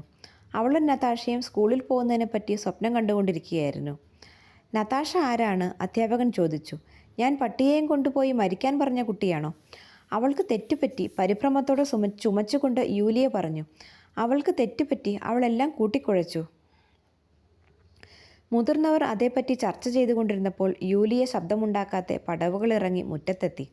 അവൾ അടഞ്ഞ ശബ്ദത്തിൽ വിളിച്ചു, നതാഷ. എന്താ? കച്ചിത്തട്ടിൽ നിന്ന് ഒരു ശബ്ദം ചോദിച്ചു. യൂലിയ മുകളിൽ ചെന്ന് നതാഷയോട് വിവരം പറഞ്ഞു. അരമണിക്കൂർ കഴിഞ്ഞ് കുസൃതിക്കാരനായ കുറുക്കനെയും എടുത്തുകൊണ്ട് അവർ ഇരുവരും പൂമുഖത്തെത്തി. അച്ഛനും അമ്മയും ഗൗരവമായ ചർച്ചയിലായിരുന്നു. അധ്യാപകർ എവിടെ? യൂലിയ ചോദിച്ചു. അവൾ സ്കൂളിലേക്ക് തിരിച്ചുപോയി. നതാഷ, നീ കുറേ അധികമാകുന്നുണ്ട്. എന്തൊരു നാണക്കേടായിപ്പോയി ഇന്ന്. പിറ്റേന്ന് തന്നെ അച്ഛൻ നിഗ്നോയെ വണ്ടിയിൽ പൂട്ടി. യൂലിയയും നതാഷയും വെളുത്ത തൊപ്പി ധരിച്ച് അമ്മയോടൊപ്പം വണ്ടിയിൽ കയറി. അച്ഛൻ വണ്ടി ഓടിച്ചു. നതാഷ ഒന്നും മിണ്ടാതെ പരിഭ്രമത്തോടെ ഇരുന്നു. തലേന്ന് താൻ ധിക്കാരം കാണിച്ചതുകൊണ്ട് അധ്യാപകൻ തന്നെ സ്കൂളിൽ എടുത്തില്ലെങ്കിലോ എന്ന് അവൾ ഭയന്നു. യൂലിയായെ മാത്രമേ എടുക്കുകയുള്ളെങ്കിൽ താൻ എന്തു ചെയ്യും? സ്കൂളിൽ എത്ര കുട്ടികളുണ്ട്? അവരെല്ലാം പഠിക്കുകയും കളിക്കുകയും ചെയ്യും. താൻ മാത്രം. നിരാശയോടെ നതാഷ കുനിഞ്ഞിരുന്നു. കുതിര നിരപ്പും മിനുസവുമുള്ള വഴിയിലൂടെ ഓടിക്കൊണ്ടിരുന്നു. വണ്ടി ഒരു കുന്നിറങ്ങി മറ്റൊരു കുന്നിലേക്ക് കയറി. താഴെയുള്ള മരക്കൂട്ടത്തിനിടയിൽ വെളുത്ത സ്കൂൾ കെട്ടിടം കാണാറായി. എത്ര മനോഹരമായ സ്ഥലം! അമ്മേ, ഒടുവിൽ നതാഷ പറഞ്ഞു. ഞാൻ ഇന്നലെ അത് പറയാനല്ല ഉദ്ദേശിച്ചത്. പറഞ്ഞത് അങ്ങനെയായി പോയതാണ്. നമ്മുടെ മുറ്റത്ത് ഒരുപാട് എല്ലുകൾ ഉള്ളതുകൊണ്ട് സൂക്ഷിച്ചില്ലെങ്കിൽ ആ പട്ടിക്കുട്ടി മരിച്ചു പോകുമെന്ന് പറയാനാണ് ഞാൻ ഉദ്ദേശിച്ചത്. എല്ലാവരും ചിരിച്ചു. ശരി ശരി, സൂത്രമൊന്നും പറയണ്ട. ഒരു മണ്ടിപ്പെണ്ണിൻ്റെ വർത്തമാനം കേട്ട് കോപിക്കുന്ന ആളല്ല ആ അധ്യാപകൻ. നീ ചെയ്ത തെറ്റ് എല്ലാവരും മറന്നിരിക്കുന്നു. എന്നാൽ ഇനിമേൽ ധിക്കാരമായി എന്തെങ്കിലും പറയുന്നത് ആലോചിച്ചു വേണം. റോഡിൽ നിന്നും കുറേ ഉള്ളിലേക്ക് കയറി 2 കെട്ടിടങ്ങളും ഒരു പഴത്തോട്ടവും ഉണ്ടായിരുന്നു. ചുറ്റും പലക കൊണ്ടുള്ള പുതിയൊരു വേലി കെട്ടിയിട്ടുണ്ട്. വണ്ടി അങ്ങോട്ട് തിരിഞ്ഞു. ഗേറ്റിലുള്ള പലകയിൽ ഇങ്ങനെ എഴുതിയിരിക്കുന്നു: ആരണ്യ വിദ്യാലയം. അച്ഛനും അമ്മയും ഗേറ്റ് കടന്ന് വരാന്തയിലേക്കുള്ള പടവുകൾ കയറി. അവർ തിരിഞ്ഞ് ഉദ്വേഗം കൊണ്ട് എരിയുന്ന കണ്ണുകളുമായി യൂലിയയോടൊപ്പം വണ്ടിയിൽ കാത്തിരിക്കുന്ന നതാഷയെ നോക്കി പുഞ്ചിരിച്ചു. അവർക്ക് വളരെ നേരമൊന്നും കാക്കേണ്ടി വന്നില്ല. അച്ഛൻ ഗേറ്റിനടുത്തേക്ക് നടന്നു വരുന്നത് അവർ കണ്ടു. അധ്യാപകനും കൂടെ ഉണ്ടായിരുന്നു. ലജ്ജ കൊണ്ട് നതാഷയുടെ മുഖം തുടുത്തു. കണ്ണു നിറഞ്ഞു. തലേന്നത്തെ സംഭവം അധ്യാപകൻ ഓർമ്മിക്കുകയും തന്നോട് പകരം വീട്ടുകയും ചെയ്യുമെന്നുവെന്ന് തീർച്ചയായി അവൾ തിരിഞ്ഞിരുന്നു. ഹേയ് കുട്ടികളെ എന്ന് വാത്സല്യത്തോടെ വിളിച്ചുകൊണ്ട് അദ്ദേഹം ഗേറ്റ് മലർക്കെ തുറന്നു. അകത്തേക്ക് കയറി വരൂ, ഞങ്ങൾക്ക് കുറച്ച് സംസാരിക്കാനുണ്ട്. നിങ്ങൾ ആ സമയത്ത് മറ്റു കുട്ടികളുമായി പരിചയപ്പെടൂ. അവർ നിങ്ങളെ ഇവിടമെല്ലാം കാണിക്കും. എന്താ, സമ്മതമാണോ? അദ്ദേഹത്തിൻ്റെ സൗമ്യമായ ശബ്ദം നതാഷയെ ലജ്ജിപ്പിച്ചു. അവൾ കാലിൻ്റെ വിരൽ കൊണ്ട് മണലിൽ ഒരു കുഴിയുണ്ടാക്കിക്കൊണ്ട് നിന്നു. കോല്യ, മാഷ, അദ്ദേഹം വിളിച്ചു. ഇവിടെ വരൂ. ഇതാ യൂലിയയും നതാഷയും. അവരെ വിളിച്ചുകൊണ്ടുപോയി ഇവിടമെല്ലാം കാണിച്ചു കൊടുക്കൂ. അച്ഛനും അധ്യാപകനും അകത്തേക്ക് പോയി. ആദ്യം എങ്ങോട്ടാണ് പോകേണ്ടത്? യൂലിയയേക്കാൾ അല്പം പ്രായക്കൂടുതലുള്ള കോല്യ ചോദിച്ചു. തോട്ടത്തിലേക്കോ ക്ലാസ് മുറികളിലേക്കോ മൃഗങ്ങളുടെ അടുത്തേക്കോ? ക്ലാസ് മുറികളിലേക്ക്, പെൺകുട്ടികൾ 2 പേരും ആകാംക്ഷയോടെ പറഞ്ഞു. വരൂ. ക്ലാസ് മുറികൾക്ക് എന്തൊരു ഭംഗിയായിരുന്നു. നല്ല വെളിച്ചമുള്ള വലിയ 2 മുറികൾ. ഡെസ്കുകളും ബ്ലാക്ക് ബോർഡുകളും പുസ്തക അലമാരകളും അവിടെ ഉണ്ടായിരുന്നു. ഭിത്തികളിൽ പടങ്ങളും ചാർട്ടുകളും ഭൂപടങ്ങളും തൂക്കിയിട്ടിരുന്നു. നതാഷ ഉറക്കെ നെടുവീർപ്പിട്ടു. ജനൽപ്പടയിൽ ഉറങ്ങിക്കിടന്നിരുന്ന ഒരു പൂച്ച അത് കേട്ടുണർന്ന് ഓടിപ്പോയി. പിന്നീട് അടുക്കളയിലേക്കാണ് അവർ പോയത്. അന്ന് അടുക്കള ജോലിയുടെ ഉത്തരവാദിത്തം വഹിച്ചിരുന്ന കുട്ടികൾ തിരക്കിട്ട് ജോലി ചെയ്തുകൊണ്ടിരുന്നു. ചിലർ പാടുന്നുണ്ട്. തോട്ടവും വളരെ ആകർഷകമായിരുന്നു. ലായം കാണാനാണ് പിന്നീട് കുട്ടികൾ അവരെ കൊണ്ടുപോയത്. പശുവിനെയും കോഴികളെയും തുർക്കിക്കുഞ്ഞുങ്ങളെയും അവർ പരിശോധിച്ചു. പഴത്തോട്ടത്തിൽ ഇരുമ്പ് വല കൊണ്ടുണ്ടാക്കിയ വലിയ കൂടുകളിൽ പലതരം പക്ഷികൾ പാടുകയും പറന്നു നടക്കുകയും ചെയ്തിരുന്നു. തടികൊണ്ടുണ്ടാക്കി വല കൊണ്ട് മൂടിയ ഒരു വലിയ കൂട്ടിൽ ഇണങ്ങിയ ഒരു മുയൽക്കൂട്ടം ഉല്ലാസമായി കഴിയുന്നുണ്ട്. ഈ വളപ്പ് എന്തിനാണെന്നറിയാമോ? ഒരു കുട്ടി നതാഷയോട് ചോദിച്ചു. ഒരു കുഞ്ഞു കുറുക്കനെ ഞങ്ങൾക്ക് കിട്ടും, അവളെ ഇടാനാണ്. ഭംഗിയുള്ള ഒരു സ്ഥലമായിരുന്നു അത്. ഒരു കുന്നിൻ ചെരുവിലുള്ള തുറന്ന ഒരിടം. അവിടെ കമ്പിവല കൊണ്ട് മറച്ചിരുന്നെങ്കിലും അതിൻ്റെ ഇരുവശങ്ങളിലും മരങ്ങളും ചെടികളും തഴച്ചു വളർന്നിരുന്നതുകൊണ്ട് വേലി പുറത്ത് കാണുകയില്ല. അവൾക്കിവിടെ നല്ല സുഖമായിരിക്കും, യൂലിയ പറഞ്ഞു. ഉടൻ തന്നെ അവൾ മറ്റൊരു കാര്യം മനസ്സിൽ വിചാരിച്ചു. ഫ്രാന്തിക്കിനെയും ഇവിടെ താമസിപ്പിച്ചാൽ എന്താ? നതാഷയും അതുതന്നെയാണ് ആലോചിച്ചത്. അവൾ പറഞ്ഞു, എനിക്കും ഒരു കുറുക്കനുണ്ട്. സത്യം? ഇണങ്ങിയതാണോ? നന്നായി ഇണങ്ങിയതാണ്. ഇഷ്ടമാണെങ്കിൽ നിങ്ങൾക്ക് വീട്ടിൽ വന്ന് അവനെ കാണാം. ഞങ്ങൾ റോഡിൻ്റെ കുറേ മുകൾ ഭാഗത്താണ് താമസിക്കുന്നത്, മലയിടുക്കിനടുത്ത്. ഫ്രാന്തിക് വളരെ നല്ലൊരു കുറുക്കനാണ്. അവനെ എല്ലാവർക്കും ഇഷ്ടപ്പെടും. പെൺകുട്ടികൾക്ക് കൂടുതൽ ആത്മവിശ്വാസം തോന്നി തുടങ്ങി. കാരണം മറ്റു കുട്ടികൾക്ക് ഭംഗിയുള്ള സ്കൂളും തോട്ടവും ഉണ്ടെങ്കിലും ഫ്രാന്തിക്കിനെ പോലെയുള്ള ഒരു കുറുക്കനില്ലല്ലോ. മീഷ്ക എന്നു പേരുള്ള ഒരു കലമാനും ഞങ്ങൾക്കുണ്ട്. പക്ഷേ അവനൊരു മുഠാളനാണ്. ഞങ്ങളുടെ വളർത്തുമൃഗങ്ങളെ മാഷയ്ക്കും കോല്യയ്ക്കും കാട്ടിക്കൊടുക്കണമെന്ന് അവരാഗ്രഹിച്ചു. എപ്പോൾ വേണമെങ്കിലും ഞങ്ങളുടെ വീട്ടിൽ വരാം. എത്ര നേരം വേണമെങ്കിലും ഫ്രാന്തിക്കിനോടൊപ്പം നിങ്ങൾക്ക് കളിക്കാം. അത് കൊള്ളാം. നിങ്ങൾ ഞങ്ങളുടെ സ്കൂളിൽ ചേരുന്നുണ്ടോ? ഞങ്ങൾക്ക് തീർച്ച അറിയില്ല. ആഹ്ലാദഭരിതരായിട്ടാണ് അവർ വീട്ടിലേക്ക് തിരിച്ചത്. അവരെ സ്കൂളിൽ ചേർക്കാമെന്ന് അധ്യാപകൻ സമ്മതിച്ചിരിക്കുന്നു. ഇപ്പോൾ വീട്ടിൽ തന്നെ താമസിച്ചുകൊണ്ട് സ്കൂളിൽ പോകാമെന്നും ശീതകാലം തുടങ്ങുമ്പോൾ മറ്റു കുട്ടികളെപ്പോലെ താമസിച്ചുകൊണ്ട് പഠിക്കാമെന്നുമാണ് തീർച്ചപ്പെടുത്തിയത്. അങ്ങനെ യൂലിയയും നതാഷയും ദിവസവും സ്കൂളിൽ പോയി തുടങ്ങി. അവരുടെ പുതിയ കൂട്ടുകാർ വീട്ടിലെ സന്ദർശകനായിത്തീർന്നു. എല്ലാ കുട്ടികൾക്കും ഫ്രാന്തിക്കിനെ ഇഷ്ടമായി. അവർ അവനെ ലാളിച്ച് വല്ലാതെ വഷളാക്കി. താനൊരു വിശിഷ്ട ജീവിയാണെന്ന് അവൻ തന്മൂലം വിശ്വസിച്ചു. നിമിഷ നേരത്തേക്ക് പോലും അവൻ ഒറ്റയ്ക്കിരിക്കില്ല. സെപ്റ്റംബർ മാസത്തിൽ ഞാനും സോന്യയും പട്ടണത്തിലുള്ള ബോർഡിംഗ് സ്കൂളിലേക്ക് പോയി. സന്തോഷം കൊണ്ട് വികസിച്ച മുഖവുമായി യൂലിയയും നതാഷയും പുതിയ കൂട്ടുകാരോടൊപ്പം സ്കൂളിലേക്ക് തിരിച്ചു. ആയിടെ പഠിപ്പിച്ച ഒരു പാട്ടിനൊപ്പിച്ചാണ് അവർ നടന്നത്. സഖാക്കളെ സഖാക്കളെ കാഹളമോതുന്നു. അവരുടെ ശബ്ദം നിർമ്മലമായ വായുവിൽ അലയടിച്ചു. ചൂടുകൾക്കനുസരിച്ച് ഫ്രാന്തിക്കിൻ്റെ തുടൽ കിലുങ്ങിക്കൊണ്ടിരുന്നു. പൂമുഖത്ത് നിന്ന് അമ്മ വിഷാദത്തോടെ പുഞ്ചിരി തൂക്കിക്കൊണ്ട് ഇങ്ങനെ പറഞ്ഞു, നതാഷയെ നോക്കൂ. ഫ്രാന്തിക് പോലും വീട്ടിലേക്കൊന്ന് തിരിഞ്ഞു നോക്കി. പക്ഷെ നതാഷ നമ്മളെ ഇതിനകം മറന്നു കഴിഞ്ഞു. അവൾക്ക് സ്കൂളിൻ്റെ വിചാരമേ ഉള്ളൂ. സ്വന്തം അമ്മയോട് യാത്ര ചോദിക്കാൻ പോലും അവളൊന്നും തിരിഞ്ഞു നോക്കുന്നില്ല. എന്നാൽ അമ്മയ്ക്ക് തെറ്റിപ്പോയി. റോഡിലെ വളവ് തിരിയുന്നതിന് മുൻപ് കുട്ടികളെല്ലാവരും നിന്നു.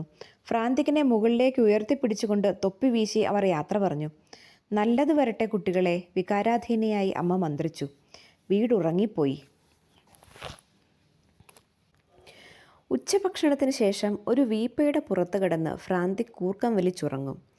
വലിയൊരു വളപ്പിൻ്റെ നടുക്ക് മൂടും അടപ്പും മാറ്റിയ ഒരു വീപ്പ കിടത്തിയിട്ടിരുന്നു.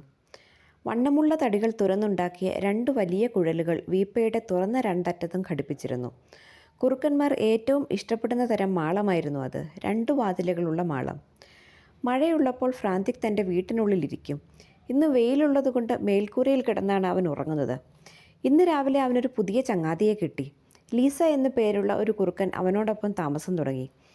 നല്ല ചന്തവും ചുറുചുറുക്കുമുള്ള ഇണങ്ങിയ ഒരു പെൺകുറുക്കനായിരുന്നു ലീസ. എങ്കിലും അവരുടെ ആദ്യ സമാഗമം സന്തോഷപ്രദമായിരുന്നില്ല. ഫ്രാന്തിക് ഓടിച്ചെന്ന് അവളെ മണത്തു നോക്കി. അപ്പോൾ തന്നെ അവളുടെ സാന്നിധ്യം മറന്ന് അവൻ കുട്ടികളുടെ പോക്കറ്റ് പരിശോധനയിൽ മുഴുകി. ലീസയ്ക്ക് ആദ്യം ഫ്രാന്തിക്കിനെ തീരെ പിടിച്ചില്ല.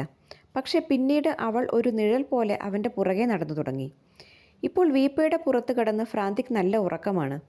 ലീസ അതിൽ ചാരിക്കൊണ്ട് നിലത്തിരിപ്പുണ്ട്. പിൻകാലുയർത്തി ചെവി ചൊറിഞ്ഞുകൊണ്ട് അവൾ എന്തോ ആലോചനയിലാണ്. ഇടയ്ക്കിടെ പിൻകാലുകൾ കുത്തി എണീറ്റ് നിന്ന് അവൾ ഫ്രാന്തിക്കിനെ മണത്തു നോക്കും. കുട്ടികൾ നിരാശരായി. കുറുക്കന്മാർ തമ്മിൽ കണ്ടുമുട്ടുമ്പോൾ ആഹ്ലാദഭരിതരായി തുള്ളിച്ചാടുമെന്നാണ് അവർ വിചാരിച്ചത്. അത് ശരിയായിരുന്നില്ല. വിഷമിക്കേണ്ട, അധ്യാപകൻ പറഞ്ഞു. താനാണ് കേമൻ എന്ന് കാണിക്കാനാണ് 2 പേരുടെയും ശ്രമം. അത് ശരിയായിരുന്നു. 4 ദിവസം കഴിഞ്ഞപ്പോൾ ഫ്രാന്തിക്കും ലീസയും ചിരകാല സുഹൃത്തുക്കളെപ്പോലെ കളിക്കുകയും ചാടുകയും കുത്തിമറിയുകയും ചെയ്തു തുടങ്ങി. മരങ്ങളുടെ പിന്നിൽ മറഞ്ഞു നിന്ന് അവർ കളിക്കുന്നത് നോക്കിക്കൊണ്ടിരിക്കാൻ നല്ല രസമായിരുന്നു. ശീതകാലം തുടങ്ങിയപ്പോഴേക്കും കുറുക്കന്മാർ മനോഹരമായ പുതിയ രോമക്കുപ്പായം അണിഞ്ഞു കഴിഞ്ഞു. അവർക്ക് നല്ല ആരോഗ്യവും ചുറുചുറുക്കും ഉണ്ടായിരുന്നു. രസകരങ്ങളായ പല വിനോദങ്ങളിലും അവർ ഏർപ്പെട്ടു. നവംബർ മാസത്തിൻ്റെ തുടക്കത്തിൽ ആദ്യത്തെ മഞ്ഞു പെയ്തു.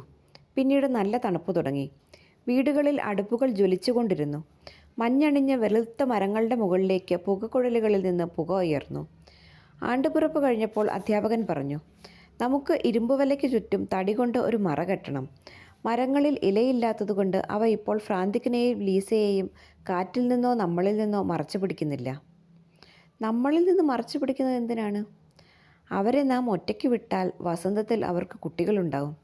എന്നാൽ ഉടൻ തന്നെ മറകെട്ടണം. വളപ്പിൻ്റെ 3 വശവും കെട്ടിമറച്ചു. കുട്ടികൾ ലീസയ്ക്ക് കുഞ്ഞുങ്ങളുണ്ടാകുന്നതും കാത്തിരുന്നു. ചില രാത്രികളിൽ കുട്ടികൾ ഫ്രാന്തിക്കിൻ്റെ അസാധാരണമായ കുര കേട്ടിരുന്നു. കുറേ നാൾ കഴിഞ്ഞപ്പോൾ അവൻ ലീസയെ ശ്രദ്ധിക്കാതെയായി. ലീസയ്ക്ക് വണ്ണം കൂടിയിട്ടുണ്ടെന്നാണ് കുട്ടികൾക്ക് തോന്നുന്നത്. അവൾക്ക് കുട്ടികളുണ്ടാവുമോ എന്നാണ് തോന്നുന്നത്. കുട്ടികൾ ലീസയെ അമിതമായി ലാളിച്ചു തുടങ്ങി. അവൾക്ക് സ്വാദുള്ള എല്ലാ സാധനങ്ങളും തിന്നാൻ കൊടുത്തിരുന്നു. അവർ എപ്പോഴും ലീസയെ ശ്രദ്ധിച്ചുകൊണ്ടിരിക്കും. ലീസ, നീ ഞങ്ങളെ പറ്റിക്കല്ലേ? വൈകുന്നേരം അധ്യാപകർ കുട്ടികളോട് കുറുക്കന്മാരുടെ സ്വഭാവ വിശേഷതകളെപ്പറ്റി പറയും. കുട്ടികളുള്ള പെൺകുറുക്കന്മാർ അങ്ങേയറ്റം അസ്വസ്ഥരായിരിക്കുമെന്ന് അവർ പറഞ്ഞു. കുഞ്ഞു കുറുക്കന്മാർ ജനിച്ചു കഴിഞ്ഞാൽ ഏതാനും ദിവസത്തേക്ക് ആരും അവയെ തൊടുകയോ നോക്കുകയോ ചെയ്യാൻ പാടില്ല. കാരണം അങ്ങനെ ചെയ്താൽ തള്ളക്കുറുക്കൻ വളരെ പരിഭ്രാന്തയാകും. അവൾ കുട്ടികളെ ഒളിച്ചു വെക്കാൻ ശ്രമിച്ചു. അവൾ അവയെ കുഴിച്ചുമൂടിയെന്നോ പേടിപ്പിച്ച് കൊന്നെന്നോ വരാം. കുട്ടികളെ ഓർമ്മയിൽ വെച്ചോളൂ, അധ്യാപകൻ താക്കീത് ചെയ്തു. ഞാൻ പറയുന്നതുവരെ ഇനി ഒരാളും ആ വളപ്പിനുള്ളിൽ കയറാൻ പാടില്ല. 3 ആഴ്ച പ്രായമാകുന്നതുവരെ കുറുക്കന്മാർ കണ്ണു തുറക്കുകയില്ല. അവയ്ക്ക് 1 മാസം പ്രായമാകുമ്പോൾ അവ സ്വയം മാളത്തിൽ നിന്ന് പുറത്തിറങ്ങി വെയിലത്ത് കളിച്ചു തുടങ്ങും. മാർച്ച് മാസം കഴിഞ്ഞു. ഏപ്രിൽ തുടങ്ങി. ഏപ്രിൽ മധ്യത്തിൽ ലീസ പ്രസവിച്ചു. ദയവ് ചെയ്ത് ആരും അങ്ങോട്ട് പോകരുത്, ആരും അവയെ ഭയപ്പെടുത്തരുത്. യൂലിയയും നതാഷയും മറ്റു കുട്ടികളോട് അപേക്ഷിച്ചു. എങ്കിലും വല്ലാത്ത പ്രലോഭനമായിരുന്നു അത്. ഒരു ദിവസം ഏറ്റവും ചെറിയ ബാലിക വീപ്പയുടെ വശത്തുള്ള വാതിൽ തുറന്ന് ഒന്ന് ഒളിഞ്ഞു നോക്കി എല്ലാം കുഴപ്പത്തിലാക്കി. രാത്രി മുഴുവൻ ലീസ കുഞ്ഞുങ്ങളെ കടിച്ചെടുത്തുകൊണ്ട് ഓടി നടന്നു. ഒടുവിൽ ഒരു മരത്തിൻ്റെ വേരിനടിയിലേക്ക് അവയെ തള്ളിവെച്ച് നനവുള്ള തണുത്ത മണ്ണിട്ട് മൂടി. പിറ്റേന്ന് രാവിലെ ലീസ ഞരങ്ങിക്കൊണ്ടിരിക്കുന്ന ഒരു കുഞ്ഞിക്കുറുക്കനെ മാന്തിയെടുത്ത് വേറൊരിടത്ത് കുഴിച്ചിടുന്നത് യൂലിയ കണ്ടു. അവൾ അധ്യാപകനെ വിളിക്കാൻ ഓടി. വേഗം വരൂ, ലീസ കുട്ടിയെ കുഴിച്ചു മൂടുന്നു. അദ്ദേഹം പാതി ചത്ത കുട്ടിയെ ഉത്കണ്ഠ കൊണ്ട് തലതിരിഞ്ഞ് അമ്മയുടെ അടുത്തു നിന്ന് എടുത്തു മാറ്റി. മറ്റു 3 കുട്ടികൾ മരിച്ചു കഴിഞ്ഞിരുന്നു. അവസാനത്തെ കുട്ടിയെ രക്ഷിക്കാൻ അവർ കിണഞ്ഞു ശ്രമിച്ചു. കുട്ടികൾ ലീസയെ കുറ്റപ്പെടുത്തി. ബുദ്ധിയില്ലാത്ത കുറുക്കൻ, കൊലയാളി. ലീസയെ കുറ്റപ്പെടുത്തുന്നത് ശരിയല്ല, അധ്യാപകൻ പറഞ്ഞു. നിങ്ങളിലൊരാൾ അവളുടെ കുട്ടിയെ തൊടുകയോ നോക്കുകയോ ചെയ്തിട്ടുണ്ട്. അതല്ലെങ്കിൽ ലീസ അവയെ ഒളിച്ചു വെക്കാൻ ഒരിക്കലും ശ്രമിക്കുകയില്ലായിരുന്നു. പഞ്ഞിയിൽ പൊതിഞ്ഞു വെച്ചിരുന്ന കുറുക്കൻ കുഞ്ഞിനെ കുനിഞ്ഞു പരിശോധിച്ചുകൊണ്ടാണ് അദ്ദേഹം ഇങ്ങനെ പറഞ്ഞത്. അവൻ ജീവിക്കുമോ? അറിയില്ല. പക്ഷേ നാം അവനെ ലീസയ്ക്ക് തിരിച്ചു കൊടുത്താൽ അവൾ വീണ്ടും ഒളിച്ചു വെക്കാൻ നോക്കും. ഒരു തള്ളപ്പൂച്ചയുടെ അടുത്ത് ചെറിയ കുറുക്കനെ ഏൽപ്പിച്ചാൽ ആ പൂച്ച അതിന് പാൽ കൊടുക്കുമെന്ന് ഞാൻ എവിടെയോ വായിച്ചിട്ടുണ്ട്. പക്ഷെ തള്ളപ്പൂച്ചയെ എവിടെ നിന്ന് കണ്ടുപിടിക്കും? ഒന്നും മിണ്ടാതെ യൂലിയയും നതാഷയും കോട്ട് ധരിച്ച് കുന്നിറങ്ങി അടുത്തുള്ള കുടിലിലേക്ക് ഓടി. 2 ദിവസം മുമ്പ് അവിടെ താമസിക്കുന്ന വൃദ്ധന് കുറേ പത്രങ്ങൾ കൊടുക്കാനായി അവർ അവിടെ പോയിരുന്നു. അയാളുടെ പൂച്ചയെയും 3 പൂച്ചക്കുഞ്ഞുങ്ങളെയും അവർ അപ്പോൾ കണ്ടിട്ടുണ്ട്. അവർ വൃദ്ധനോട് താണുകേണ് അപേക്ഷിച്ചു. അല്ലെങ്കിൽ അവൻ ചത്തുപോകും, തേങ്ങിക്കൊണ്ട് അവൻ പറഞ്ഞു. കാര്യമിതാണ്, ആ പൂച്ച ഇവിടുന്ന് വേറെ എങ്ങും പോവുകയില്ല. അവൾ കുഞ്ഞുങ്ങളെയും കൊണ്ട് തിരിച്ചു വരാൻ ശ്രമിച്ചു. അവ വഴിക്ക് തണുത്ത് ചത്തുപോവുകയും ചെയ്യും. അതുകൊണ്ട് നിങ്ങളുടെ കുറുക്കനെ ഇങ്ങോട്ട് കൊണ്ടുവരികയാണ് നല്ലത്. പാത്രത്തിൽ നിന്ന് പാൽ കുടിക്കാറാകുന്നതുവരെ അവൾ അവന് പാൽ കൊടുക്കും. അതുതന്നെയാണ് നടന്നത്. കുട്ടികൾ ആ കൊച്ചു കുറുക്കനെ പോറ്റമ്മയുടെ അടുത്ത് കൊണ്ടുവന്നു. പൂച്ച യാതൊരു ക്ഷോഭവും കൂടാതെ അവനെ തൻ്റെ കുട്ടികളിൽ ഒരാളായി അംഗീകരിച്ചു. തനിക്ക് എല്ലാ കുഞ്ഞുങ്ങളെയും നഷ്ടപ്പെട്ടുവെന്ന് മനസ്സിലായപ്പോൾ ലീസ വളപ്പിൽ അസ്വസ്ഥയായി ഓടി നടന്നു. അവൾ ഒന്നും തിന്നാതെ വിഷാദമൂകയായിരുന്നു. ആദ്യം കുട്ടികൾ അവളെ തിരിഞ്ഞു നോക്കിയില്ല. എന്നാൽ കുറെ കഴിഞ്ഞ് അവർക്ക് അവളോട് അനുകമ്പ തോന്നി. അവർ അവളെ കൂടുതൽ ലാളിച്ചു തുടങ്ങി. ജന്തുക്കളുടെ പ്രകൃതം എത്ര നല്ലതാണ്. 5 ദിവസം കഴിഞ്ഞപ്പോൾ ലീസ പഴയതുപോലെ ഉല്ലാസവതിയായി ഓടിക്കളിച്ചു. ഒന്നും സംഭവിച്ചിട്ടില്ലാത്ത മട്ടിൽ. കുഞ്ഞിക്കുറുക്കൻ ആ സമയം കൊണ്ട് ആരോഗ്യവും ശക്തിയും പ്രാപിച്ചു. പൂച്ചയുടെ കുടുംബത്തിൽ അവൻ സന്തുഷ്ടനായി കഴിഞ്ഞു. ആരാണ് കുറ്റവാളിയെന്ന് കണ്ടുപിടിക്കാൻ അധ്യാപകർ ശ്രമിച്ചില്ല. ഈ ദുഃഖാനുഭവത്തിൽ നിന്നുള്ള പാഠം കുട്ടികൾ ഒരിക്കലും മറക്കുകയില്ലെന്നും ആരും ഇനി അത് ആവർത്തിക്കുകയില്ലെന്നും അവർ വിശ്വസിച്ചു. ഒരു ദിവസം കുട്ടികൾ കൂടിയിരുന്ന് തങ്ങൾ ഭാവിയിൽ ആരായിത്തീരും എന്നതിനെപ്പറ്റി ചർച്ച ചെയ്യുകയായിരുന്നു. ഞാനൊരു മൃഗഡോക്ടറാവും. ചെറിയ പെൺകുട്ടി ഇങ്ങനെ പറഞ്ഞിട്ട് പൊട്ടിക്കരഞ്ഞു. ഞാനൊരു മൃഗഡോക്ടറായിരുന്നെങ്കിൽ ആ മരവിച്ച കുട്ടിക്കുറുക്കന്മാരെ ജീവിപ്പിക്കാൻ എനിക്ക് കഴിഞ്ഞേനെ. അവയെ ഒളിഞ്ഞു നോക്കിയത് ഞാനായിരുന്നു. അധ്യാപകർ പരസ്പരം നോക്കി. സാരമില്ല മാന്യ, അതിൻ്റെ ഫലം ഇത്ര ഭയങ്കരമായിരിക്കുമെന്ന് നിനക്കറിയാൻ പാടില്ലായിരുന്നുവല്ലോ. നീ മൃഗഡോക്ടറാവുമ്പോൾ ഇതിനു പകരമായി ഒരുപാട് മൃഗങ്ങളെ സഹായിക്കാൻ നിനക്ക് അവസരം കിട്ടും. അവർ അവളെ ആശ്വസിപ്പിക്കാൻ ശ്രമിച്ചു. വിഷയം മാറ്റാനായി അവർ നതാഷയോടും യൂലിയയോടും ചോദിച്ചു. പെൺകുട്ടികളെ, ആരായിത്തീരണമെന്നാണ് നിങ്ങളുടെ ആഗ്രഹം? വനം സംരക്ഷിക്കേണ്ടത് എങ്ങനെയാണെന്ന് ഞങ്ങൾക്ക് പഠിക്കണം, രണ്ടുപേരും ഒരുമിച്ച് പറഞ്ഞു. കൊടും കാടുകൾ ഉള്ളിടത്തെല്ലാം ധാരാളം മൃഗങ്ങളും കാണും. മനുഷ്യൻ്റെയും മൃഗങ്ങളുടെയും ഉത്തമ സുഹൃത്താണ് കാട്. ഞങ്ങളുടെ അച്ഛൻ എപ്പോഴും അങ്ങനെ പറയാറുണ്ട്. അതൊരു നല്ല ആശയമാണ്. വലുതാകുമ്പോൾ നിങ്ങൾക്ക് വനം സൂക്ഷിപ്പുകാരായിത്തീരാം. അച്ഛനെ സഹായിക്കുകയും ചെയ്യാം. വസന്തത്തിൽ എല്ലാ ജന്തുക്കൾക്കും നിസ്സഹായരായ പിഞ്ചു പൈതങ്ങൾ ഉണ്ടായിരിക്കുമെന്ന കാര്യം ഒരിക്കലും മറക്കരുത്. ഒരിക്കലുമില്ല.